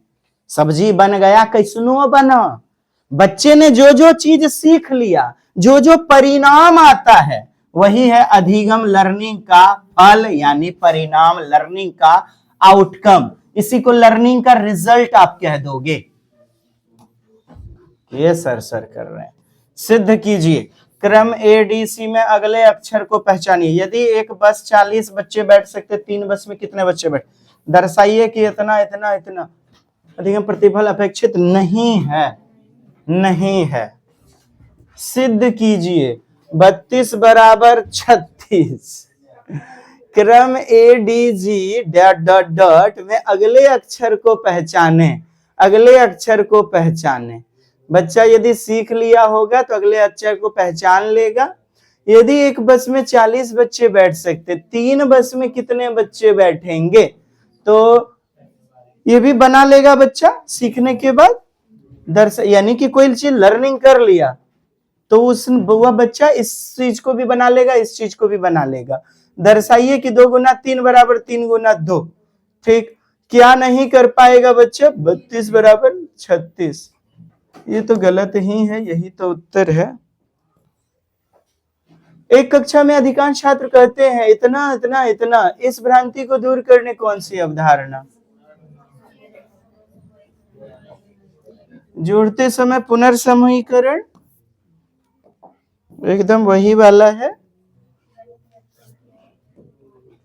त्रुटियां क्या होती हैं? प्यारी होती हैं, अच्छी होती हैं। तो कितनी अच्छी है, गलत नहीं है, सही है, सही है। क्योंकि ये बताती है कि बच्चे गणित की कॉन्सेप्ट किस प्रकार बनाते हैं, कहाँ दिक्कत देते हैं।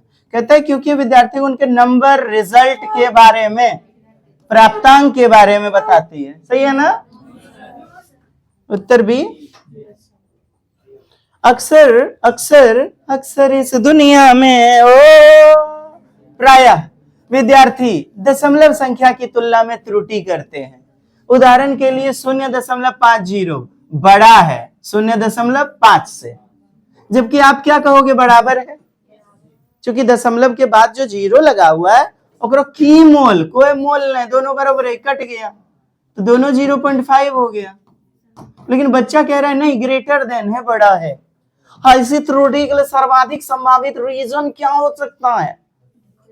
कहता है क्रमिक दशमलव में शून्य की सार्थकता के बारे में भ्रांतिपूर्ण संकल्पना, माने शून्य के बारे में नहीं बूझ रहा है बच्चा। कक्षा में क्रमिक दशमलव में, कक्षा में ऐसे प्रश्न का अभ्यास न होना, प्रैक्टिस नहीं हो रहा है, रट्टा मार, ड्रिल। इसीलिए संख्या रेखा पर दशमलव की मूर्त निरूपण का अभाव। कहते संख्या रेखा, ये जो नंबर लाइन है ना, 0, इधर क्या हो जाता है +1 +2 +3 +4, इधर क्या -1 -2 -3, ये संख्या रेखा है, नंबर लाइन, लंबर लाइन।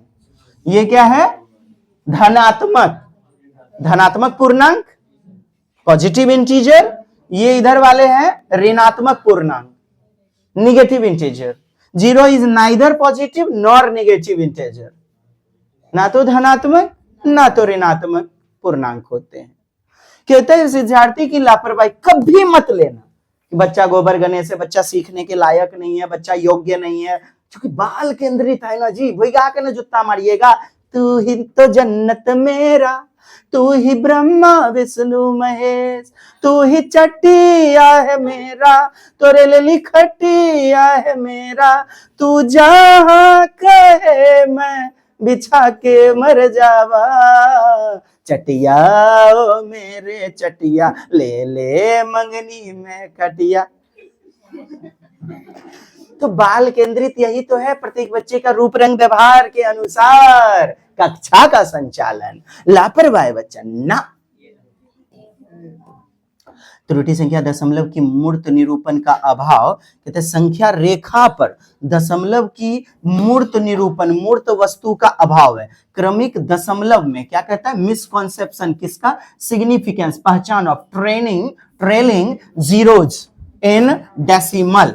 दशमलव वाले में शून्य का सार्थकता कब होगा, जब कोई संख्या के पहले रहे जीरो, तब उसका सार्थकता मीनिंगफुल। और दशमलव के बाद कोई संख्या अंत में शून्य कितना भी दे दीजिए, यह निरर्थक है। तो ये सार्थकता नहीं बच्चे को बताया गया, इसीलिए दिक्कत है। अच्छा यहां क्या कह रहे हैं संख्या रेखा पर, सर मूर्त रूप में बताइए चलिए चलेगा, लेकिन संख्या रेखा पर ही हम बताएं ये जरूरी तो नहीं है। संख्या रेखा पर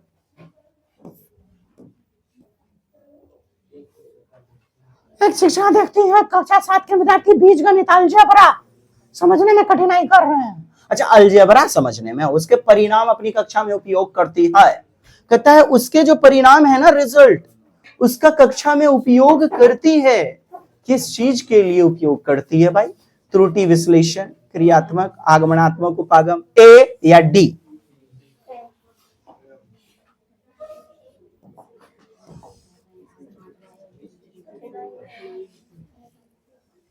देखिए इस बच्चे ने गलती किया हुआ है, देखिए आप लोग ऐसी गलती नहीं करना है, ठीक है। त्रुटि का क्या करेंगे विश्लेषण, वो एक उदाहरण के रूप में नहीं ले लीजिएगा, वो उदाहरण के रूप में उस बच्चे का लीजिएगा आप टेस्ट पेपर गलती वाला, तब तो वो बेचारी डिमोरलाइज हो जाएगी, यानी तनावपूर्ण। ये नहीं लेना उदाहरण से नियम की ओर, यानी उदाहरण के रूप में उस बच्चे का आपने ले लिया क्या, उस बच्चे का रिजल्ट कार्ड। अरे पढ़े कि नहीं, शिक्षिका देखते कक्षा 7 के विद्यार्थी बीजगणित समझने में कठिनाई कर रहे हैं, विशिष्ट विधि का प्रयोग इसको न अप्लाई करते हैं क्या जी। कहता है उसका जो परिणाम है ना अपनी कक्षा में उपयोग करती है, दिखाती है कि देखो बेटा, देखो तुम भी, देखो तुम भी, ऐसी गलती ना फलना त्रुटि से जुड़ा हुआ होता है। ये त्रुटि का विश्लेषण करने के लिए वो प्रयोग कर रही है, ये नहीं आगमन विधि के पहले उदाहरण। बच्चे का रिपोर्ट कार्ड उदाहरण के रूप में दिखा रही है, देखो गोबर गणेश कितना पढ़ाए थे, तुम ऐसा काम मत करना। ये उदाहरण के लिए नहीं, त्रुटि विश्लेषण के लिए। अवलोकन बोलिएगा, एनेक्डोटल उपाख्यान अभिलेख, वर्णनात्मक अभिलेख, घटना वृत्तांत। एनेक्डोटल सारांशीकरण करता है, बोलिएगा असाइनमेंट, होमवर्क, दत्त कार्य, प्रदत्त कार्य, दिया गया होमवर्क, दिया गया कार्य, प्रदत्त कार्य, प्रदत्त दिया गया, प्रदत्त माने दिया गया, असाइनमेंट लिखा है। रूब्रिक्स बोलिएगा नंबर मापनी का लेखा जोखा, एबीएस वाले में दिले हैं सबसे लास्ट में। रूब्रिक्स, रूब्रिक्स के अंतर्गत रेटिंग स्केल, निर्धारण मापनी सब कुछ होता है। बच्चे का नंबर किस सेगमेंट में किस विषय में कितना आया, कैसे आया, सारी रूपरेखा लिखी रहती है रूब्रिक्स के तहत। ये नंबर को मापने की सबसे अच्छी विधि है रूब्रिक्स। ये किससे संबंधित है, पाठ्य एवं इकाई शिक्षा अधिगम सामग्री का रख रखाव, बहुत अच्छा।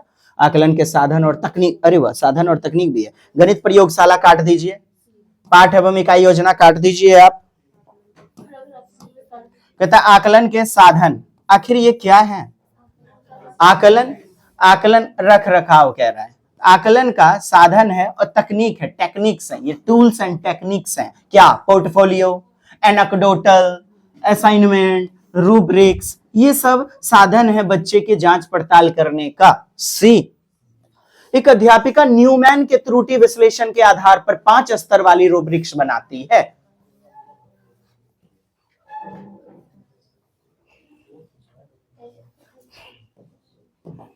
वॉन न्यूमैन कहता है प्रश्न को पढ़ सकता है, तो पढ़ना हमने बताया हुआ था पहला चरण है न्यूमैन में। कहता है छात्र प्रश्न के अर्थ समझना, फिर उसके बाद समझना। छात्र गणितीय परिकलन कार्यविधि को सटीकता से पूरा कर सकता है, उत्तर को उपयुक्त तरीके से निरूपित कर सकता है। छात्र उपयुक्त गणितीय संक्रिया कार्यविधि का चयन कर सकता है। चयन, सिलेक्शन, सिलेक्शन तब तो तीसरा हो जाएगा ना, लागू करना। पठन का स्तर, कॉलम ए और कॉलम बी के साथ मिलान करना है। बोध का स्तर, रूपांतरण, प्रक्रिया कौशल, कूटबद्ध करने का स्तर, एनकोडिंग।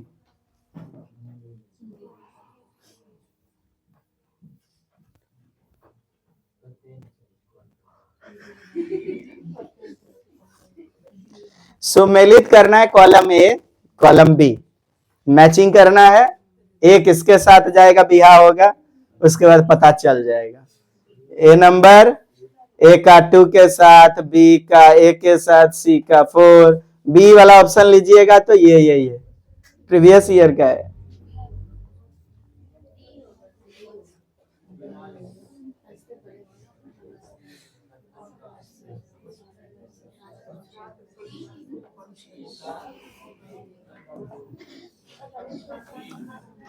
रीडिंग लेवल, कॉम्प्रिहेंशन, फिर समझना, सुधार करना, ट्रांसफॉर्म, सुधार करना, रूपांतरण का स्तर, रूपांतरण करना, प्रोसेस, एनकोडिंग अंत में।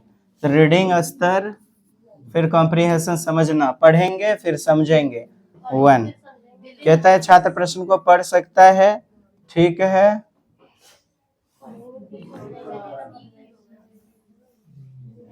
वन का 1 के साथ बोध, समझेंगे तो अर्थ भी निकालेंगे। बी का 2 है, हाँ 2 है। सी का 3 है, सी का 3 है। रूपांतरण का स्तर, छात्र गणितीय परिकलन कार्यविधि करेगा, यानी रूपांतरण करेगा, ट्रांसफॉर्म। सी का 3 के साथ चला जाएगा, ए के साथ 1 गया हुआ है, इसके साथ थोड़ा देखना होता है क्वेश्चन को, फिर समझ में आने लगता है। होले होले होले, एक दिन में नहीं होता, लगातार देखते हैं 2 दिन 3 दिन बोर बरियाती में, या फिर गए कहीं पर कॉलेज उलेज में 2 दिन 4 दिन प्रोग्राम हुआ, तब होता है। इलू इलू इलू, तो जब वो एक बार में नहीं होता तो ये क्वेश्चन एक बार में कैसे बनेंगे? थोड़ा निहारना पड़ता है, थुथना निहारना पड़ता है, और बनना शुरू हो गया, बनने लग गया। डी नंबर उत्तर ले लिया आपने। इंग्लिश पढ़ लिया जाए, निरूपित करना भी निरूपित है, बच्चा यहाँ बड़ा हो गया, डिनोट करना। सीडीपी में इतना कुछ हो चुका है, निरूपण, डिनोशन। कहता है कूटबद्ध करना, कूटबद्ध, कोडिंग, एनकोडिंग करना, तरीके से निरूपित करना, कूटबद्ध करना, तो ये चला जाएगा 4 के साथ, और ये डी नंबर 5 के साथ। प्रक्रिया कौशल का स्तर, यानी कि संक्रिया की कार्यविधि का चयन। चलिए डी नंबर उत्तर है, आगे बढ़ते हैं। समकालीन दृष्टिकोण, वही बातें कथन द्वारा त्रुटि के बारे में मान्य नहीं है। समकालीन दृष्टिकोण अभी का जो चल रहा है, त्रुटि हमें बुद्धि लब्धि के बारे में बताती है, आईक्यू के बारे में। त्रुटियां अधिगम का हिस्सा है, सही है। त्रुटियां गणित शिक्षण सुधार है तो मूल्यवान सूचना देती है, सही है। अध्यापिका को कक्षा आयोजन में मार्गदर्शन देती है, सही है। तो क्या कह रहा है? नहीं है, नहीं है। समकालीन दृष्टिकोण के अनुसार त्रुटि क्या है? आईक्यू। सर बुद्धि जो है ना, मापने का वस्तु, एग्जैक्ट, स्थिर, फिक्स नहीं है। यही गलत, यही उत्तर। कौन सा सही नहीं है? आईक्यू यानी बुद्धि का लेवल के बारे में बताती है, मंद बुद्धि कौन है, प्रतिभाशाली सृजनात्मक कौन है। अरे बना ही बता पाएगी, किताब में ना फेल हो रहे हैं। बहुत सारे तेज तर्रार बैठे हुए हैं, बहुत सारे तेज तर्रार, किन्हीं को ड्राइंग बनाने बेहतरीन आता है, रंगोली बनाने, किन्हीं को एकदम बहुत अच्छा ढंग से बिजनेस चलाने आता है। ठीक है, किताब वाली अमूर्त बुद्धि नहीं आती है। अच्छे कुशल इंजीनियर है, पंखा तार वायरिंग मूर्त सामग्री मूर्त बुद्धि के वो मालिक हैं, लेकिन अमूर्त बुद्धि के मालिक नहीं है। तो ऐसा तो पाया जाता है डियर। ये आईक्यू नहीं बता सकती बच्चे के बारे में। गलत है, यही उत्तर है। अभी तक में ये त्रुटि विश्लेषण से आए हुए प्रश्न है। गणित सीखने में त्रुटियां एक महत्वपूर्ण भूमिका निभाती है। जी हाँ, ये कथन सत्य है, सत्य है। त्रुटि प्राप्त अंक सोच, यस, बच्चे की सोच को बताती है। थोड़ा फास्ट कीजिएगा, क्योंकि अब ये प्रश्न आपके लिए फुक्को होना चाहिए।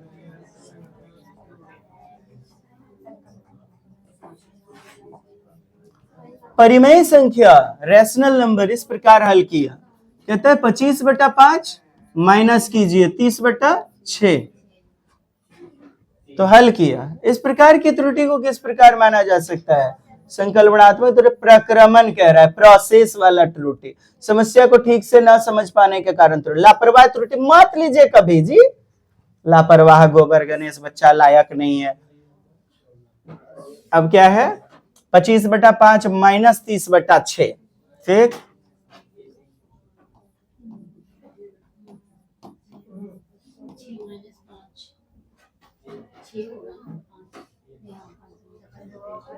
मैं दांत तोड़ देंगे। त्रुटि माना जा सकता है।